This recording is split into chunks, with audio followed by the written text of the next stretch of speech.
Ora che ci ripensano scatta la paura, perché i tre malviventi che domenica sera sono entrati nell'abitazione della famiglia Biondo a Caballarin, località Fronte Laguna di Cavallino, erano armati e non hanno esitato ad aprire il fuoco quando papà e figlio hanno reagito. Alberto, 34 anni, è stato raggiunto al polpaccio da un proiettile esploso da una pistola. Il papà, Maurizio, invece, percosso più volte.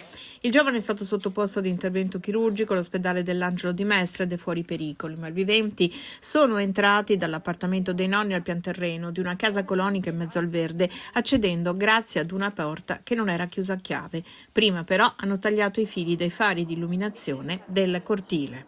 E dopo 4-5 minuti mia moglie, sento gridare mia moglie alla porta sopra dell'appartamento e io mi alzo e vado a aprire, e quando ho aperto mi sono trovato due di loro con le pistole in mano e prima cosa che hanno fatto mi hanno dato un colpo con il calcio della pistola sulla testa e poi io istintivamente li ho presi e li ho tenuti fuori, e mio figlio che era andato a farsi la doccia, ho chiamato Alberto, vieni, dammi una mano, è venuto fuori e li ha tenuti, li ha spinti anche lui, e spingendoli sono rotolati giù per le scale tutti mio figlio e i due ladri.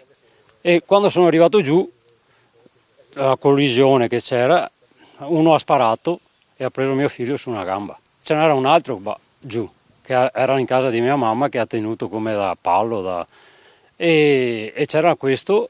Quando che gli altri dopo si hanno visto così, sono scappati i due che erano rotolati.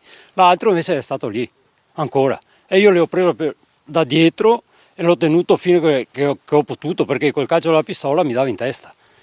Così mi dava in testa e ero pieno di sangue. E scendevo dalle scale dalla mansarda, come arrivo dalla porta per entrare in appartamento della cucina, uno mi abbraccia. Mi vedo questo mascherato con la pistola in mano addirittura, e chiamo Maurizio, silenzio mi fa. Batto, per fortuna mio marito ha sentito subito e ha aperto la porta. Mio figlio che gridava giù, mamma chiama i carabinieri, l'ambulanza, che sto male, sangue, guarda che ne sia ancora. Mai pensare a una roba così? Cioè, è la prima volta che succede sta roba, no, non saprei dirvi. Speriamo che si risolva presto e che li prendano magari. Sono fuggiti a piedi, hanno cercato di fermare delle auto in transito, ma senza riuscirci. In tutto il territorio è caccia ai malviventi. I carabinieri stanno ricostruendo le tracce della fuga, ma da parte delle vittime c'è la rassegnazione che, anche se presi, non vengano puniti adeguatamente.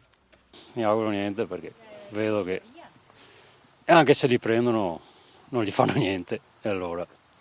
Ma speriamo, sì, quello sì, ma dopo non gli fanno niente, quello.